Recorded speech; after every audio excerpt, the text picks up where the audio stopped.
Hi there, this is Steve Spurrier. You can join University of Florida Hall of Famer Shane Matthews and also the two-time SEC Player of the Year every weekday as he brings you all you need to know about the Florida Gators, including news, analysis, opinions, and some of the biggest names in sports.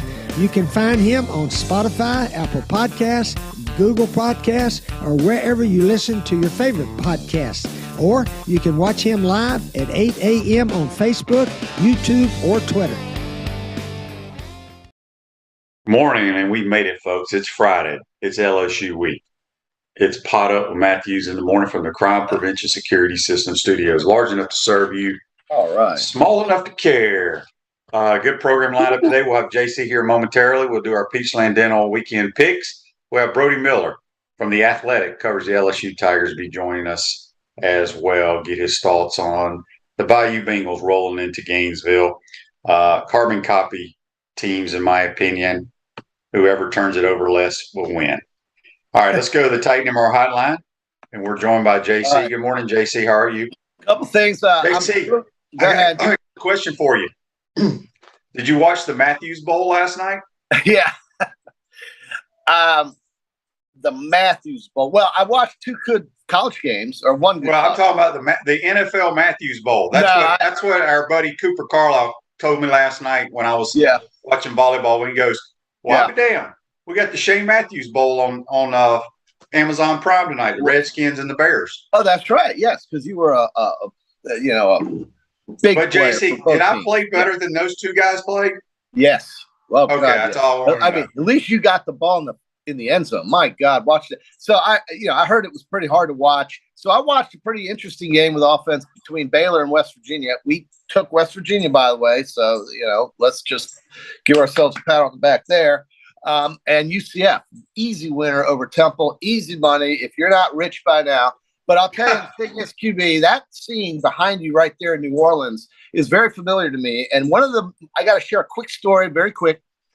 I did a live shot, which means I was broadcasting live on the 11 o'clock news on TV 20 back in 1996 when Florida was playing Florida State for the national championship. You had a mustache. I had a mustache. I had a tie. I had 20,000 people raising hell behind me, and about 15 yards to the left of me, a person was shot. Oh. And I was right there, and with all of the mayhem going on, you didn't even know it until we turned the lights off, and then people started scattering. It was most surreal moment in my TV history, in my TV career. A live shot, person gets shot, mayhem, can't hear anything, talking about Florida State, 1996. Unbelievable. All right, so QB, tomorrow's game, Florida has lost 9 out of 12 to these guys. 9 out of the last 12 to these guys, and these guys aren't good. Last year. Okay, hang on a second. I'm playing devil's advocate here. You say these guys aren't good. They're not. They've beaten us 9 out of the last 12. They have a national title, 3 years ago? I was just going to say, take away the Burrow year, and they're not that good. We ain't real good either. That's the problem. I don't know. Well, it is true that there is a vast similarity between these two teams in every aspect. It's true. But remember, I think the Gators are going to win. As long as they don't get beat by 14, you have to buy me lunch. Remember. That was a weak moment, but I don't mind buying you lunch, although I get to pick where we go. So, QB, here's the thing. You remember when Tyrion Davis-Price, on variations of basically the same counterplay, just ran roughshod through Florida, right? Ventrell Miller is going to be a guy I'm going to keep an eye on. Gervon Dexter and all those boys up front, I think, have a real bone to pick with LSU, and hopefully they will play their best game this year. I don't see why LSU would do many different things than what we've already seen. But that counterplay, I'll never forget how easy it was for them, and I hope that. We got blocked. People complain all they want. It's the same guys getting blocked in this. So here's the deal. And we'll talk with Brody Miller. Obviously, Brody Miller's. We had to tape him because he's flying this morning, so that's a taped interview. There's no reason for you guys to send Brody any question. Okay. But LSU has a really good defense. People don't know that. And like last week was skewed. Do you know that Tennessee scored 3 touchdowns going less than 20 yards? Yeah, no, I didn't. I mean, I would believe that. Because of the special, they had special teams turnovers inside their own 20. So they have 3 of the best pass rushers in the conference. So they're pretty good on defense. So it's going to be, like I tell you, it's going to be a dogfight. Yeah, it's going to come down to less turnovers. Who doesn't make the mistakes? So real quick, we got a couple of news and notes here. A lot of people have been chiming in. The Gators got 2 huge commitments, 2 5-star DBs. They have like the greatest defensive back class coming in next year, which is great. We need all the help. We need D linemen. We need dudes that can score. We need dudes that can throw. Think about this, QB. If this is Billy's, we're up to like number 8 in the country in recruiting. But folks, if this is Billy's worst roster, and I do expect it'll be clearly his worst roster. If it's his worst roster, and here they are at 4-2, about to go 5-2, think about what that really says, and that's something to be encouraged by in Florida's football world. And we talk about scoring points. How about let's get Ricky Pearsall, the transfer from Arizona State, more involved. He's Florida's second leading receiver, but he has only 21 targets, QB. Okay? Who? Secondly, Ricky Pearsall. Well, JC, just 14 catches, 254 yards. Hear what you just said. Repeat what you just said. I said we need to get Ricky Pearsall more involved in the offense. He is the second leading receiver, but only has 21 targets. Okay, so, there's a common denominator there. I know. Okay, I'll leave it at that. Well, but 21 targets doesn't mean 21 receptions. I want to see more target. I want to see him looking for that. But JC, you got to understand as a play caller. Yes, we want to see more targets, but as a play caller, you can't take too many risks of calling pass plays and then being 2nd and 10 all the time. 3rd and 10. Well, we do. You're going to see them run the football a lot that's Saturday right. night. I just want to throw it out there. You know, you only have. They're going to run. Yeah. Play action and throw deep. That's what they're going to do. Okay, fine. On whatever play they decide to throw the ball, let's look for Ricky. And listen, LSU is going to stuff the run, QB. Well, they're going to try. That's what we do best. Chris says here on the Titan No More text line, Shane, do you think it's a coincidence that 2 DBs commit yesterday right before a DBU game tomorrow? I don't know. Maybe there is. Billy, they've kind of set up when these kids have committed, like a ton of them committed the day that they opened up the new facility. So I don't know if it's orchestrated or not. But he's doing a phenomenal job. There'll be a lot of guys tomorrow night at the game. Yeah. Well, yes, there will. There'll be a lot in Knoxville as well for the Tennessee-Alabama game. Well, of course. Yeah. Well, I tell you, tomorrow's got a great slate, man. I mean, of all the weeks we've had, this might be the one where you see some of the most competitive games, perhaps. There are some strange lines on the board that make you scratch your head a little bit. But listen, I think here we are. October is the time. This is the time teams make moves, and as is November, and certainly I think this game, if you can get to 5-2 with a week off, hey, I mean that would be a miracle. It'd be really a miracle, right? Where else would you expect to be? I mean, that's great. Yeah. Scott says on Facebook Live, brought to you by Mellon. Shane, one of the podcasters. Hang on a second. One of the podcasters has noted that AR doesn't do as well when he has to take his eyes off the field during play action. Is it possible for him to play fake in front of him all the game? I've seen people send me clips that I don't buy any of that stuff. We are who we are throwing the football. It ain't gonna get any better. We're gonna make some good plays and we're gonna make a lot of bad plays. I've been honest with everybody from day one. And have I been accurate or inaccurate, JC? No, I'd say you pretty much hit it on the head there. Okay. Like I said, I don't know a whole lot about the world, but I know about one thing. You can hit a pretty good 5-iron if you need to. Well, right. I can do that too. Here we go. We got some more text on the Titan No More text line. Rumor has it Cormani McLean, the number one defensive recruit in America, will commit to the Gators this weekend. He canceled his visit to Alabama, his last official visit there. Yeah, I think he's coming. We're getting a lot of good players. We'll talk about that later at the end of the year. I mean, that's that LSU coming in here tomorrow. I think. What do you think? Let me ask you this question: If we were in Baton Rouge right now, we were talking about these two teams. Well, I'm in New Orleans. I'm here at Mardi Gras, by the way. It's not Mardi Gras season, but we're partying. That might as well be the LSU right there. I mean, it's the same place almost. So let's talk about Florida and LSU and the coaching hires they both went through.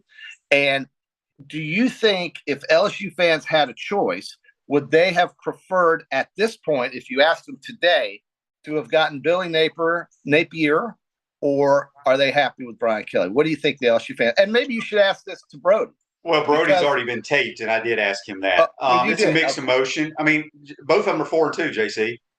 But one guy coached in Lafayette and won a lot of games. The other guy came down from Indiana. Well, that's all because of the athletic director wanted a big name. So, well, sure he did. Yeah, well, okay, great. But Scott Woodward's on the line too. You know, at least Billy didn't fake his accent when he came to Florida. I mean, thank God he's from Georgia. It's all the same, right? Pretty much. North Florida, anyway, is So, but these programs are identical at this moment right now. They have some good players, not a great roster. They have a few good players. They have 2 new coaches. They had bad seasons last year. However, I didn't realize this. The last 3 coaches that have been fired by LSU or left all won national titles. Yeah. Think about that. That's interesting. Les Miles, Nick and Ed Les Miles and Ed O. They all won a national title. Yeah, they did. That's a feast or famine story over there, man. I mean, you got these spread out at national titles, and then you got some really bad teams. I mean, really bad teams. So, Alabama comes in there and wins by 50. And, nobody comes in here and wins by 50. So, I mean, those were bad teams. Some of those teams were bad. And I think LSU fans deserve it. Listen, they lost their minds last week, having to play a game at 11 o'clock in the morning and watch Tennessee go up and down. Well, Tennessee run a score up. Let's just say that. So, yeah, like I told you, their special teams accounted for 20-something points in that game. So I think it's going to be a battle tomorrow night. I think this Mo Alley Cox fella, I think he's one of their better players. Mo Alley Cox, I think, plays for like the Indianapolis Colts. Not Mo Alley Cox. Who the hell am I thinking about? Their defensive. Well, they got 3 pass rushers. A lot. I got to get his name right for tomorrow night. What? Yeah, Oli Jara or something's his name. Okay, that dude can rush the passer now. Mo Alley Cox. Okay. They'll have that pronunciation guide in front of me, thank goodness. Yeah, that'll help you, QB. I don't want you to butcher these things. Usually I'll just say number 42. Yeah. That dude can rush the passer. That works too. Yeah. All right, JC, let's go ahead and do this because I know you probably got a lot of games. And by the way, JC is 43-39. I am 39-43. We've got to find a way to bust through that 500 mark. Well, I had 11-2 week. I had a couple bad games, but we're going to get to our Peachland Dental, Gator Nation's #1 choice for dentistry, Port Charlotte surrounding areas. Visit them at peachlanddental.com. Join us today. Maybe Peachland Dental. Maybe Tammy could run some music underneath this. I don't know if we can do all that. You don't have to do that. Very technical. Well, first of all, before we do this, Peachland Dental is down in the Port Charlotte area. And we also want to recognize and try to remind people that given the opportunity, if you see a Red Cross sign or something that discusses hurricane relief, go ahead and throw a few bucks in there. Yesterday, I'll tell you an easier way than looking for a sign, JC. That would be just do it. Take out your app, your phone. Right. And just do it via the phone. So, I'm referring to yesterday at the checkout line at the grocery store. That big Red Cross sign was there at the register. It didn't take much. All you have to do is add it to your bill, and boom, you're out the door. And you've got to remember these folks down in that part of the state. They're good folks, and they vote the right way. All right. So anyway, let's go to the Big Ten to start this off with Penn State playing at Michigan. I don't know why, QB, but notice that Michigan plays every single game at noon. It feels funny to me why they do that. Why do and they it play seems like every game they plays at home. Yeah. Now, they did have a road game last week, but it wasn't a hard game. Penn State is look, Michigan's good at home, but I like the points in this game. I don't think there's anything impressive about Penn State. I just think that they're stingy on defense, and if they can keep Blake Corum from scoring a bunch of points and running for a bunch of yards, I think they stay close in this one. Who do you got? What is the line again? 7. I'll take Penn State. I think both these teams are horrible, but go ahead. Well, they're unbeaten, though. I know that. There's only 3 good teams in America. Well, there's only 3 teams. Maybe 4. Maybe 4. There's a bunch of good. Okay. I think Kansas is a good team, and I think it blows my mind that even with a backup quarterback, they're going to be getting 9 points on the road against an awful Oklahoma team. However, Oklahoma's going to probably get their quarterback back. He's been hurt. And if the line weren't 9 points, all the money would likely go on Oklahoma, and that's why it's Kansas +9. So I'll take those points and run with the backup Bean, who is playing for Jalen Daniels against Oklahoma, who will be getting their quarterback back for this game. Well, this makes absolutely no sense in the world. Well, if it was Oklahoma -3, all the money would be on them. The book doesn't want that. So they're giving that side on Kansas a little bit of a temptation. I'll take the Oklahoma Sooners. Yeah, but they've lost 3 in a row. They're playing. I know what they've done, but this is a team that has lost 3 in a row against a ranked team. Yeah, and they're favored by 9. That makes no sense, Jason. Well, I think I tried to rationalize why it is. It's because they're trying to get money on both sides. Oklahoma State is getting 4 against the unbeaten TCU Horned Frogs. You've got my man Spencer Sanders, who I think is great, against Max Duggan, who has also been great. These are the 2 top teams of the Big 12. They're getting 4 points in Fort Worth, brother. Which way are you going there? I'll take the Horned Frogs at home. Wow. Well, I love them, but I'm going to go with my man Spencer Sanders and those Cowboys getting 4. All right, here's a pretty good ACC game and a team that's been under the radar and a team that really, I think this guy is in line for perhaps Coach of the Year in the ACC, and that would be Dino Babers, because your Syracuse Orangemen are at home and they are laying points for the first time in years against North Carolina State, who probably will not have Devin Leary in the game. I like Syracuse on the home turf. I'm going to take them laying the 3. Yeah, I am, just because Devin Leary's not playing. I can't deal with that other guy playing quarterback. Speaking of the Syracuse Orange, I had to take a screenshot of this last night. My man, Ross Tucker, who does a tremendous job. We were teammates at 2 different places in the league. He goes, imagine telling people 2 years ago that the Eagles franchise quarterback, Carson Wentz, would have 3 points as the quarterback of the, quote, Commanders, while Ohio State Heisman candidate Justin Fields would have 7 points for the Chicago Orangemen. Yeah, that's funny. Do you get that, JC? At all? You have no idea what he's talking about. Chicago was in the orange, awful orange uniform. It was horrible to watch. That's why I looked at it for 1 minute and turned it off. I just can't take it. I can't take that they are called the Washington Commanders. It's a video game team. It's not the real team in Washington, D.C., and they basically bowed to the minority faction that wanted them to change everything, including their identity. Well, they suck. Yeah. Okay. John says real quick before you move forward, he says Kansas backup QB played well last week, threw 3 or 4 touchdowns. Yeah, he was their starting quarterback last year, Jason Bean, who is a transfer from North Texas, by the way. So you don't get that stuff anywhere else. That's right.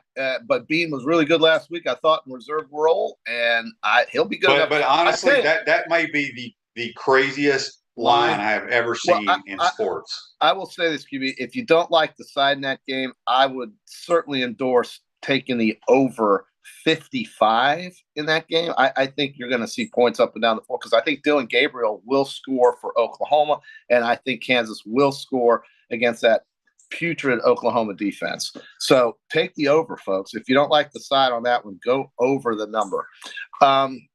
Clemson is playing Florida State. This is another line that kind of has me scratching my head, QB. It's 3.5. I think we have 2 vastly different teams here. People really believe in Florida State, QB. They think that Florida State should have won last week. They think that Florida State probably should have won the week before. They've lost 2 games in a row. I don't know what the fascination is. They could have easily lost to LSU when they dominated the game. They just have a hard time closing things out. And Clemson, to me, is a real team. It's one of those top 4 teams that you talk about with their personnel. I am all – this is probably the most confident pick of the week for me. I like Clemson. I like Clemson too. Okay. Florida State is just another team like everybody else around America right now. Okay. Well, it's kind of neat when we have so much parity once in a while. No, I agree. Yeah. So, okay, let's go out west before we get to the SEC. This is a really good game. To me, this is another game that's got you probably thinking, well, how is that a team that's got 2 losses playing an undefeated team is the favorite? Well, here's how. They are the favorite at home, and I'm talking about Utah in Salt Lake City, where they play very well. They're playing Southern Cal, who is unbeaten. Southern Cal has Caleb Williams. Everybody loves him, but he has struggled at times when they travel and play on the road. Most notably, he struggled against Oregon State when they could have lost. They pulled it out in the 4th quarter, but I think he was something like 16 out of 36. He had less than 200 yards passing the ball against Oregon State. I think Utah's going to lock them up, and I think Utah's going to win that game, and they're going to win by a touchdown. So I'm going to take Utah Utes. I like Utah too because I just think USC's defense is so bad. Well, they played well last week, QB. They played well last week. I mean, USC's defense. I mean, you talk about it, I get it, I agree, but they locked them up last week. Southern Cal last week shut out Washington. Well, I think the Gator Nation wants Utah to win because the last thing we need to do is have Utah with 3 losses. Well, that's true. Yeah, I mean, they could easily have 3 losses after this game. So I'll take Utah as well. All right. So we've got Utah laying 3.5. Washington State last week, for just as I was finishing, shut out in the second half against USC. They lost 30-14.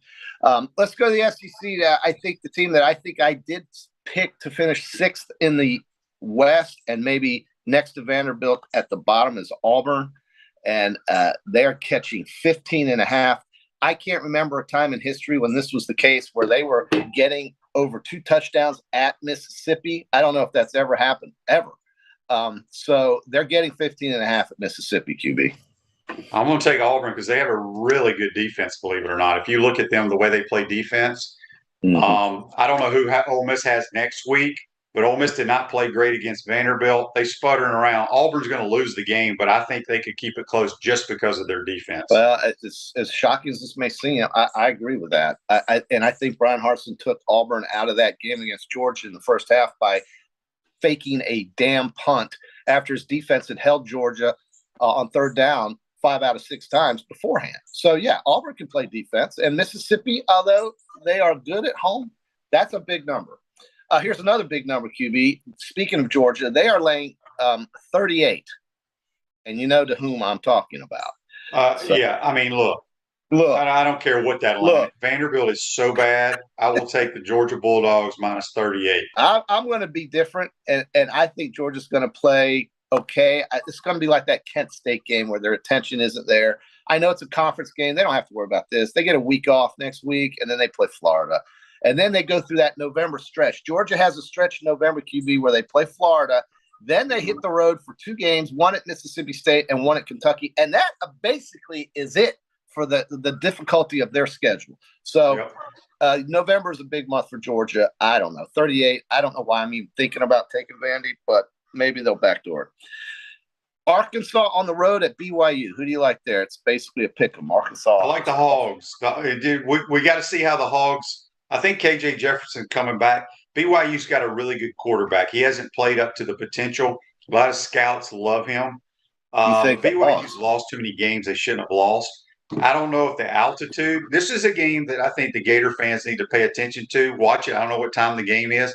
See how Arkansas handles the altitude because we're going to have to deal with that next year.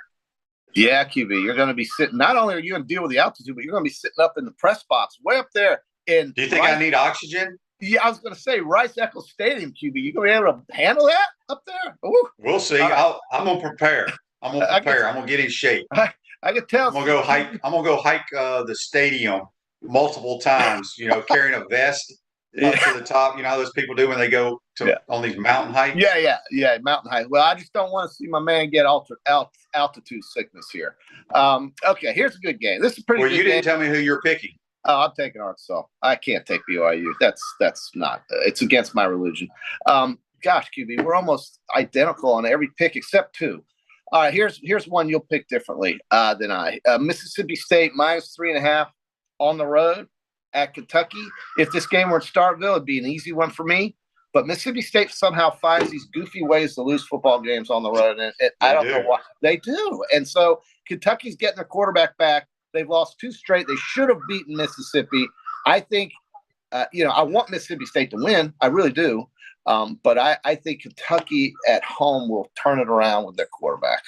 All right, you're going to take the Wildcats. I'm taking the Dogs, but you're exactly right. These are the games that Leach. They goof around. They do something dumb. Yeah. Mississippi State is way better than Kentucky. They are. But I'm still taking the Dogs. I like it. I mean, I'll hope I'm wrong and I lose. Well, you're hoping Mississippi State wins by 3 or less. Yeah, there you go. Yeah, field goal at the end. Here's one, and before we get to my triple play special and the Florida score that I pick, Alabama, who has not lost since 05, or is it 06? Whatever it is, it's so long ago that people hardly remember. It's been over 5,000 some odd days. They are laying 7 to the Tennessee Volunteers, who have game day back on the banks of the Tennessee River. Good heavens. I mean, what an atmosphere. That is going to be the atmosphere of the day in college football. There's no question. And it's going to be crazy up there. And those fans are going to be – this is like the Florida game with 3 volumes up because of how much they want to beat Alabama. It's not even close to the Florida game because you got 2 undefeated teams in the top 5 or whatever. And, I mean, this in my opinion – might be the biggest game in the history of Tennessee football, quite honestly. I don't think that's overstating anything. Having said all that, they're not going to win. because if number 9 plays for the Crimson team, he is going to throw for a ton of yards because Tennessee's secondary is so bad. And I just don't know if Tennessee can block the front 4 of Alabama. When Will Anderson and that other crew, they get going, I just think now, again, this has all got an asterisk beside it because I've talked to some people. They say Bryce is going to play, but they didn't give me like he's definitely playing. So if he ain't playing and TJ Yeldon's at quarterback, Tennessee will win the game. What if he's playing though and he's really not 100%? What if they tone down his throwing plan? If he's going to play, they're going to shoot him up and he ain't going to feel anything and he's going to be able to throw. Okay. So I think Alabama's going to win this game by double digits, personally. So you're taking Alabama, okay? Well, I am prohibited from betting against Alabama, so I'll go with that -7. And I know people say Alabama didn't look good against Texas. They didn't look good against A&M. I don't care about any of that. Every game is different. I'm just telling you right now. If the Heisman Trophy winner plays quarterback. There will be dudes running wide open against Tennessee. I've seen it firsthand. And then that lets number 1 get loose, Gibbs, and he'll go crazy. And let's remember, they didn't play great against Texas and maybe struggled somewhere else. But against Arkansas, they were up 28-0, and they looked like a team that had found their stride. And then he gets hurt. And if that team shows up at Tennessee, you're right, it's a blowout. And they will blow out Mississippi State the week after that. And we will wait for them to blow out LSU the week after, 2 weeks after that. So we'll see. But Alabama's kind of schizophrenic. The triple play special, which is 1 in 5, is people are tuning out now. We're trying to get to 4 and 5. We've got Duke +7 against North Carolina at home. We've got Tulane. We've got Tulane roll wave. They're a 5-1 team. They're laying 12 down at South Florida. I think they'll win by 28. And then I think this team with Jim Leonard coaching has changed everything. And Wisconsin will go to Michigan State and beat up on the hapless Spartans. Wisconsin is -7 against Michigan State. I like what Jim Leonard's doing there. I love the way they blew out Northwestern. And yes, it was Northwestern, but Wisconsin was as bad as anybody in the Big Ten before that game. And I think Leonard's got them believing in something, whatever it is. Duke, Tulane, and Wisconsin. Triple them up, baby. There you go. Okay. Are you in the market to buy or sell a home? Darring Weeby, a realtor with Caldwell Banker, M. Parish will provide you with fast, friendly, reliable service. Call her today at 352-562-1411 to help your dreams come true. JC, before we let you go, I'm going to read This Day in Sports. I got two of them today I want to read. Brought to you by our good friends at Comfort Temp. Comfort is our business peace of mind. Our promise. Beat the summer heat. Schedule your air conditioners tune up today. You may have to start heat. You're supposed to be cold next week, so you may have to check your heater there, JC. Yeah, 40 check degrees next 40 degrees next week. Yeah. Give them a call at 352-376-2366. All right. This day in sports in 2020, the NFL canceled the Pro Bowl game due to COVID. I think they've canceled the Pro Bowl period now. Have you heard that? No, but it's be a good I think they did because it's the dumbest be a great all-star game. But here's the one that's crazy. In 1862, okay? Think of your history lessons here. That's Civil War time. A baseball player named James Creighton ruptures his bladder hitting a home run and he dies. Oh. It's terrible. Well, but have you ever heard of anybody doing that? Well, no. I've heard of I don't know who James Creighton is either, though. I've heard of people having heart attacks watching home runs beat their team. But no, I haven't heard of that. You really had to dig deep for that one, QB. I got to hand it to you. Well, that's what I do. Well, sure. So we've got baseball too. I just want to mention that. And somebody just texted me baseball tonight. The Yankees are trying to get game 2 underway. They've been rained out twice now or canceled. Anyway, they're playing today at 1:00. Yeah. So the Yankees and the Indians / Guardians. All right. So somebody just texted me and asked where I found this cool Titleist Gator hat right here. See the Gator? Probably at the pro shop at Mark Boston. I was going to say, no, you can probably find it there, but I got it at the Hawkstone Golf and Country Club. They have a stack of them, so they will sell them to anybody. This is a great hat to wear, and I think, you got your logo, but if you're a golfer like myself in the QB, you want to. I'm wearing this. Hats. By the way, I'm going to the game tomorrow night, QB, and I'm being stuffed up in the clouds. I'm going to have to take Dramamine. What do you mean? Where are you sitting? I'm going to be above you up at the hotel. The hotel. Oh, you might as well stay in your kitchen. Nobody watches the game. Well, I heard the head beer coach beer was free up there, so I'm going to jump on that. But are you going to stick a few in your pocket and take home? No, not quite that desperate. But I have never been up there, and I'm going to experience it. I want to thank my friends Eric and Rachel for inviting us up there to that. And I'm just going to try it out. When I took the tour up there, when they were trying to sell seats up there, I literally had to stand against the wall because I couldn't believe how steep the seats were with the window looking out on the field way the hell down below us. I don't know. It's just going to be an experience for me. I've been in the Touchdown Terrace Champions Club. This place upstairs, though, I think is the highest point of viewing for any college football stadium in America. No. Yeah. Tiger Stadium is way higher than that place. I don't know, QB. This place looks down at the north end zone. Just think about that. The north end zone sunshine deck. When you go up there and you can get your Coronas fried out of your head. So I don't know. I'm going to try it out. I can't wait. I love watching Florida play LSU. This is a series that Florida needs to get back on top of. They have lost 9 out of their last 12. They have been shredded by JC, real quick, I just got a text and Jimmy says, "Why did y'all not pick any NFL games?" Oh, damn it! I mean, you got one responsibility on this program. What? And you blew it. Just what? Just one. One responsibility. We got about 3 minutes, JC. Okay, Jimmy. Here we go. Jimmy, here we go. You ready? Buccaneers minus 8.5 at Tampa at Pittsburgh. I'm going to take the Steelers at home. I'm going to take Tampa. All right. We've got I don't want to do Jacksonville again. And last week. Okay, forget about Jacksonville. I'm pissed at them. Buffalo minus 2.5 at their nemesis, Kansas City. I'm taking my Buffalo Bills minus. I'm taking the Chiefs. Give me the Chiefs. Chiefs, Bucks. So we're different on 2 games. And then the last one we are going to pick is the Miami Dolphins. No, we're not going to pick that one either because the quarterback situation is up in the air. How about I go with this one? 2 pretty good teams. The Giants have been a pretty good story. The Ravens are laying 5.5 in the Meadowlands against the Giants. What do you like? How about you do the Cowboys and the Eagles? Yeah. Okay, scratch. Dallas plus 6.5. I think Cooper Rush is going to play. I'm taking Dallas, getting the 6.5. You're going to probably take Jalen Hurts and the Eagles, right? I'll take them. They're at home, right? No, I don't care. What does that mean? What does that matter? Hey, you just don't roll into the old veteran stadium and it's Lincoln Financial Field. Yeah, bro. Whatever it's called now.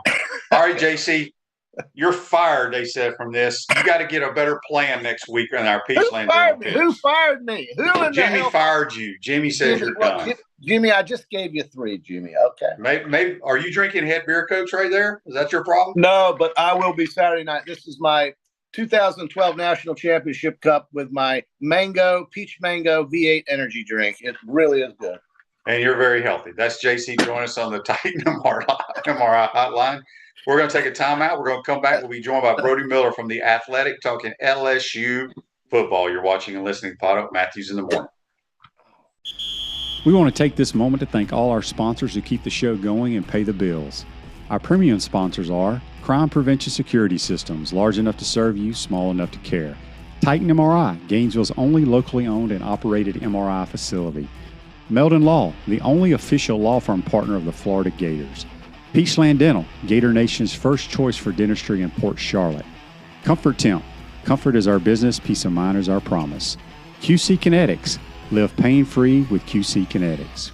Our gridiron sponsors are Auto ER, UF Bookstores, Celebration Point Town Center, Chris Doring Mortgage, Silverback Concrete Co., Ruse Ogra State Farm Insurance, Doreen Wiebe Realtor Caldwell Banker M.M. Parish. Our touchdown sponsors are Campus USA Credit Union, Adams Rib Company, Gator Dominoes, Celebrate Primary Care, Gator Bait Media, Okido America, Style Cuts, Ironwood Golf Course, Big Mills Cheesesteaks, MB Listing, McDonald's of Gainesville, 84 Lumber, Tropical Smoothie Cafe, Avra and Smith, Dowling Signs, Baker's Sporting Goods, Silver Cube Billiards and Sports Bar. If you are interested in promoting your business on the show, visit podupwithshane.com and click the Advertise button. Again, thank you to all the great businesses that support the show. If you like what we are doing here, make sure you follow us and support the businesses that support us. Welcome back to the Crime Prevention Security System Studios, large enough to serve you, small enough to care. Celebration points where the Gators go to celebrate with premium brands like the Keys Bar and Grill, Medici's, Regal Cinemas, Dave & Buster's, Nike, Le Macaron, the Gadget Guys, and the HBC's restaurant, Spurrier's Gridiron Grill, now serving head beer coach American Lager in 16-ounce cans at Spurrier's, Visors, and Ben Hill Griffin Stadium. We'll see you at Celebration Point where the Gators go to celebrate. We're now going to go to the Titan MR hotline, and we're joined by Brody Miller from LSU, from The Athletic, covers the Tigers. Good morning. How are you, my man? I'm doing well. Thanks for having me. Yeah, I appreciate you taking the time. First of all, what's it been like with Brian Kelly? I mean, obviously, people made fun of him when he took the job with his so-called Cajun accent. What's the fan base? How are they welcoming him to the crazy LSU fan base? Yeah, it's been kind of a mixed thing. I don't think there's that many people like, oh my goodness, Brian Kelly, follow him anywhere. But I don't think that's what LSU really was looking for either. I think they kind of were looking for, quite frankly, kind of a grown-up in the room to make this program that should be, one of the 5 or 6, I don't know, best in the country, make it stable, make it well run. So it's kind of this weird muted thing of, I think most people trust him, but there's this odd kind of like, but the things you're trusting him for aren't going to be exciting, especially not year one as they're kind of transitioning. But yeah, with the accent stuff and the jokes that haven't always landed, I think if anything, there's probably more Louisiana people like annoyed that it's become a punchline. Like, hey, I'm kind of sick of having to hear these jokes. But yeah, I know it's kind of a non-answer, but I think they're trusting of Brian Kelly, optimistic that he knows how to kind of turn this thing around, but at the same time knowing like, hey, this isn't exactly going to be exciting, and there's a lot of questions with recruiting and modernizing the offense that they still want to get figured out. So let me ask you this. I know a couple of reporters, when I was watching Billy Napier's press conference, I think it was on Monday, somebody asked him about, does he have this game mean anymore because he wasn't looked at for the LSU job. He kind of avoided the question. Are there people in the Louisiana area there? Are they upset that Billy never was really, or maybe he was never really given an opportunity to become the head coach at LSU? Yeah, it's a great question because I think that it was this weird factions, right? I think there was a decent chunk of Louisiana, maybe even the majority of that, even though I think it's wrong to preface this. We're like, hey, LSU should be doing bigger than the Louisiana head coach head down the road in the Sun Belt. There was a little bit of that elitism. And then there's the other, percentage of the fan base that was like, why, and this guy might be the next Saban type coach. Why in the world is LSU not looking at him? And yeah, Scott Woodward, the athletic director, just sincerely did not have interest. He was aiming for bigger fish like Jimbo Fisher and Brian Kelly. And it's a fascinating debate of kind of, do you want the guy who's on the come up versus the guy who's proven himself? I don't know if there's a wrong or right answer to that, but at the same time, yeah, I think there is a portion of his fan base that is frustrated. That did go see him beat Utah and start thinking like, man, did LSU mess up a little bit? Yeah, so it's somewhere in the middle, right? I still think the more than half probably weren't exactly all in on Napier, but it's going to be a thing that's compared for the next 4 to 5, 10 years. Because, if Napier wins an SEC title soon or makes a playoff soon, and Kelly doesn't, that is never going to go away. When you look at this game Saturday night, I say these two teams are identical to one another. They're both 4-2, new coaches trying to get the program headed in the right direction. Offensively, I feel like they're the same. Dual threat quarterbacks. The quarterbacks are better runners than they are throwers. When you see what Jaden Daniels has done this year, he's an elusive runner. I know he threw for a little over 300 last week against Tennessee. What have you seen from him, and can he cause some problems for the Florida defense, which has trouble stopping anyone? Yeah, it's been fascinating because it's like this odd thing of, eye test versus numbers and all that, where you watch him play, and yeah, he's limiting this offense. He is not challenging people downfield. He's not seeing guys open quite often. I think LSU has attempted like 20 balls in 6 games, 15 yards or more downfield. That's not sustainable. And the other side of it is, LSU does have a lot of other issues. You look at the Tennessee game, special teams put them down 13-0 within minutes, and and the offensive line, probably their 2 best linemen were out due to different injuries, and it was just kind of everything was going against LSU. And Jaden Daniels is, in the positive, the one guy who can keep it afloat. He's the one guy who can keep the ball moving efficiently. The success rate's good, the explosiveness is not good, and he can make those plays with his legs when things aren't working and the O-line's struggling.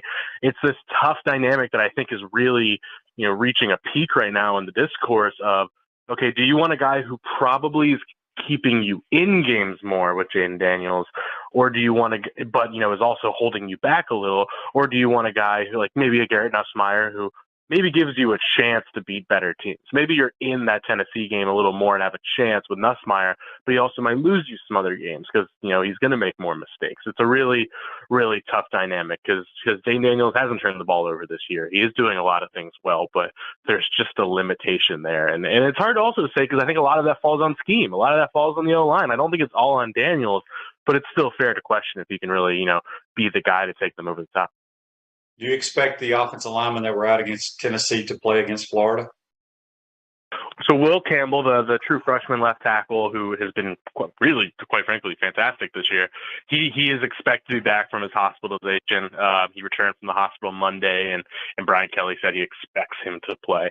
The other one, Garrett Dellinger, the left guard, he had a second, an MCL issue on his knee, and he'll miss probably this game and next week. So one of those guys is out. That's still probably having Campbell back is such a huge win. You can't even describe how big that is for LSU. Probably their best lineman right now, even though he's a freshman. And also it means, you could give Anthony Bradford, who's a pretty good, 6th-man guard, that starting guard spot and be pretty stable. So yeah, they'll have Campbell back. Hey, Chris Doring Mortgage, they do mortgage lending right, helping home buyers throughout Gainesville and North Central Florida. Call Chris Doring Mortgage today at 352-244-0840. Speaking with Brody Miller, works for The Athletic, covering the LSU Tigers. You can follow him on Twitter at Brody A. Miller. Switch to the defense. As you just stated, I think a lot of Gator fans that didn't watch that LSU game against Tennessee, the score's a little misleading because I want to say it was 3 possessions that Tennessee only had to go less than 20 yards to score touchdowns because of miscues, especially with special teams.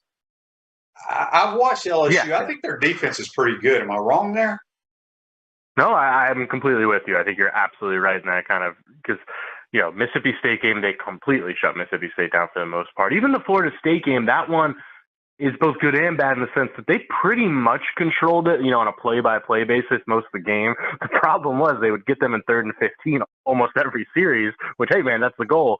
And they just couldn't bring down Jordan Travis, made big plays, and it was kind of a weird outlier. But the defense played, as a whole pretty well.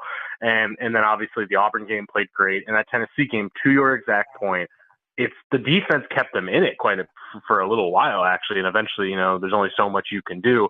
But giving up, to your exact point, giving up 40 points is misleading because it was special teams gave up 13, maybe even 20 points. And also a lot of points came down to Brian Kelly went for it on 3 different 4th downs, and they failed to convert each of them, and then all of a sudden they have great field position. So I'm not sitting here saying it was a great outing by the LSU defense. No, I think they exposed some things.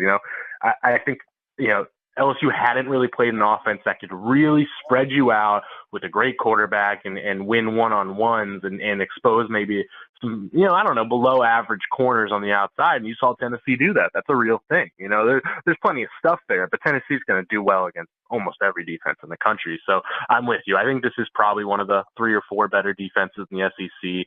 They're really good against the run for the most part this year. That pass rush with B.J. Ojolari, Ollie Gay, Jaquelin Roy, all those guys, that's elite. I mean, it's an elite pass rush.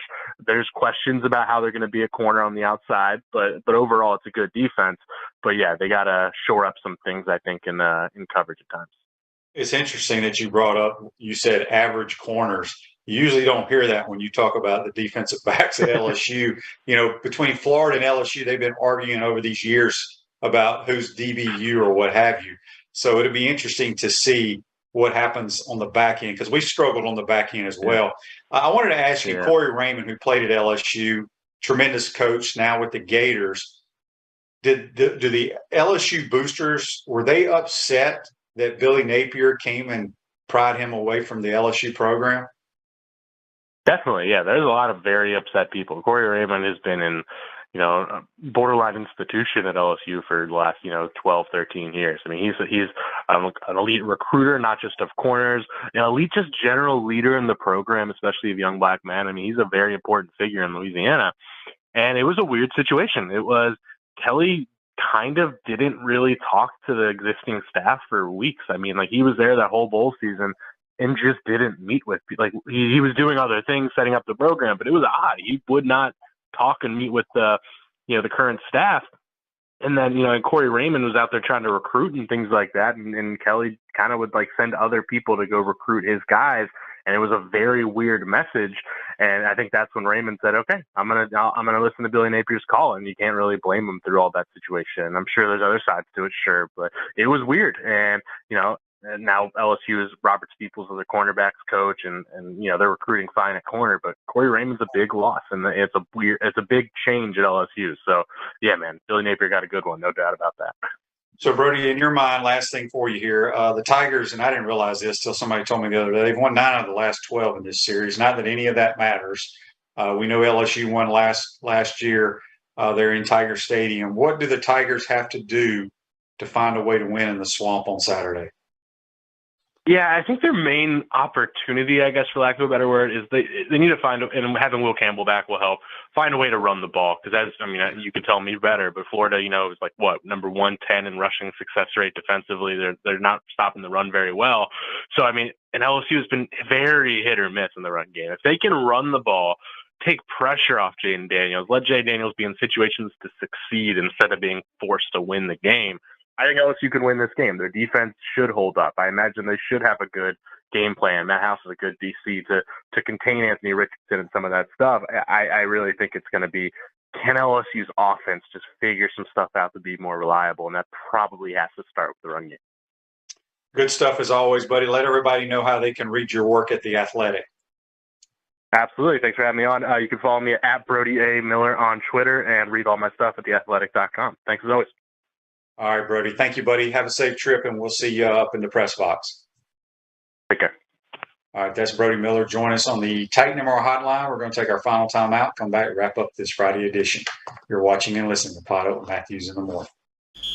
We want to take this moment to thank all our sponsors who keep the show going and pay the bills. Our premium sponsors are Crime Prevention Security Systems, large enough to serve you, small enough to care. Titan MRI, Gainesville's only locally owned and operated MRI facility. Meldon Law, the only official law firm partner of the Florida Gators. Peachland Dental, Gator Nation's first choice for dentistry in Port Charlotte. Comfort Temp, comfort is our business, peace of mind is our promise. QC Kinetics, live pain-free with QC Kinetics. Our gridiron sponsors are Auto ER, UF Bookstores, Celebration Point Town Center, Chris Doring Mortgage, Silverback Concrete Co., Ruse Ogra State Farm Insurance, Doreen Wiebe Realtor Caldwell Banker MM Parish. Our touchdown sponsors are Campus USA Credit Union, Adams Rib Company, Gator Dominoes, Celebrate Primary Care, Gator Bait Media, Okido America, Style Cuts, Ironwood Golf Course, Big Mills Cheesesteaks, MB Listing, McDonald's of Gainesville, 84 Lumber, Tropical Smoothie Cafe, Avra and Smith, Dowling Signs, Baker's Sporting Goods, Silver Cube Billiards and Sports Bar. If you are interested in promoting your business on the show, visit podupwithshane.com and click the Advertise button. Again, thank you to all the great businesses that support the show. If you like what we are doing here, make sure you follow us and support the businesses that support us. Welcome back to the Crime Prevention Security System Studios, large enough to serve you, small enough to care. I want to thank JC and Brody Miller for joining the program today. Unfortunately, we had to take Brody because he was traveling this morning here to Gainesville. John says here on Facebook Live, QB, my buddy and I have been debating whether or not Dak is a top 5 QB. I don't think he is. Do you see Dak as a top 5? I don't. Who are my top 5 quarterbacks? Gosh, I need the list in front of me. Obviously, it's Allen, Mahomes, Rodgers, Brady. I don't know who my 5th would be. I don't have a list of the 10 quarterbacks in front of me, but those are the elite players right now at the quarterback position. Also, if you missed it, Mick Hubert's going to be Mr. Two-Bit, so should be a tremendous atmosphere for Mick. And glad to see Mick back in the swamp. Hopefully, we can get him up in the booth if that's at all possible. If you're watching the game, you don't want to listen to the folks on. I think it's Joe Tessitore and Greg McElroy, I think, doing our game. You can sync it with the broadcast from the Gator Radio Network with Sean and myself. We'd love to have you be a part of it. And should be a good one. Saturday night, tomorrow night in the swamp. Got to find a way to beat the LSU Tigers. They've had our number. And this is a huge, huge game, actually, for both programs when you think about it. Both of them sitting at 4-2.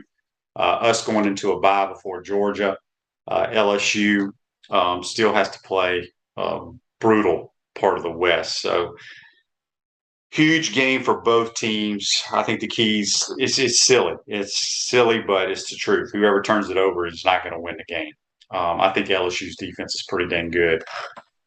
A lot better than the average person thinks. They're better than you think, folks. So we're going to run the football and take shots down the field out of play action. Don says, how do you sync it up, Shane? That's a great question, Don. I don't even know the answer to that. I think we talked about it on the program before.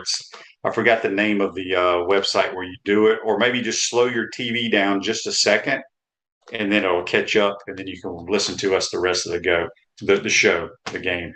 Tommy says, yes, Sean said on Steve's show yesterday, Mick will be in the booth in the second quarter and pregame. Okay, awesome. Good stuff. We'll let Mick Hubert do his thing with us, and look forward to it. Hope you enjoyed today's program. Have a great weekend. A lot of good games out there. Like I said, I think Alabama beats Tennessee if Bryce Young plays. If he does not, Tennessee will win the game. Have a great weekend, folks. We'll see you on Monday. We'll recap everything. Take care.